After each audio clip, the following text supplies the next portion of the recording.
Then the common people took Jehoaz, son of Josiah, and made him king in Jerusalem in place of his father.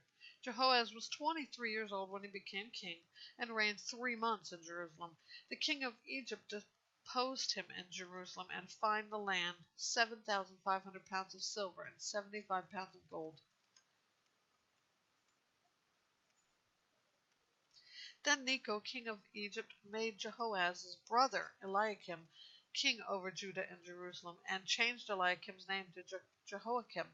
But Necho took his brother Jehoaz and brought him to Egypt. Jehoiakim was 25 years old when he became king, and reigned 11 years in Jerusalem.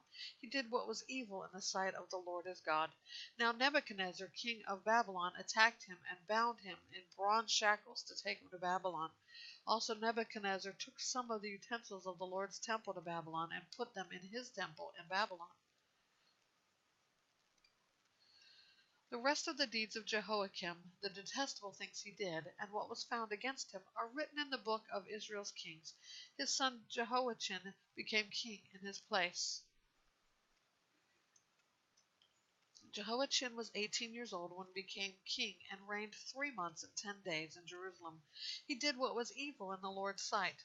In the spring Nebuchadnezzar sent for him, and brought him to Babylon along with the valuable utensils of the Lord's temple.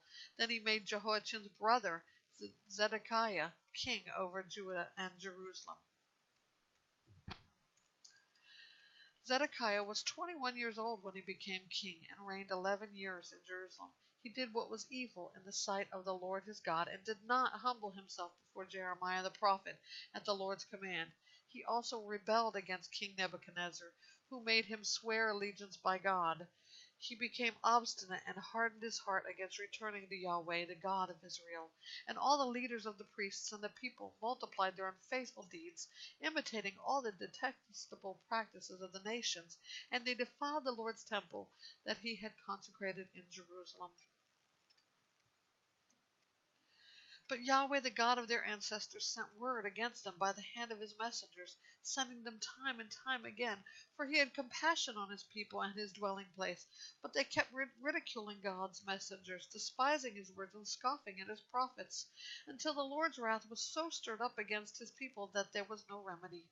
So he brought up against them the king of the Chaldeans, who killed their choice young men and with the sword in the house of their sanctuary. He had no pity on young men or young women, elderly or aged. He handed them all over to him. He took everything to Babylon, all the articles of God's temple, large and small, the treasures of the Lord's temple, and the treasures of the king and his officials. Then the Chaldeans burned God's temple. They tore down Jerusalem's wall and burned down all its palaces, and destroyed all the valuable articles. He deported those who escaped from the sword to Babylon, and they became servants to him and his sons until the rise of the Persian kingdom. This fulfilled the word of the Lord through Jeremiah, and the land enjoyed its Sabbath rest all the days of the desolation, until 70 years were fulfilled.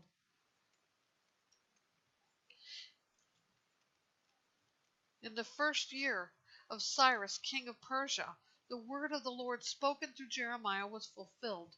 The Lord put it in the mind of King Cyrus of Persia to issue a proclamation throughout his entire kingdom, and also to put it in writing.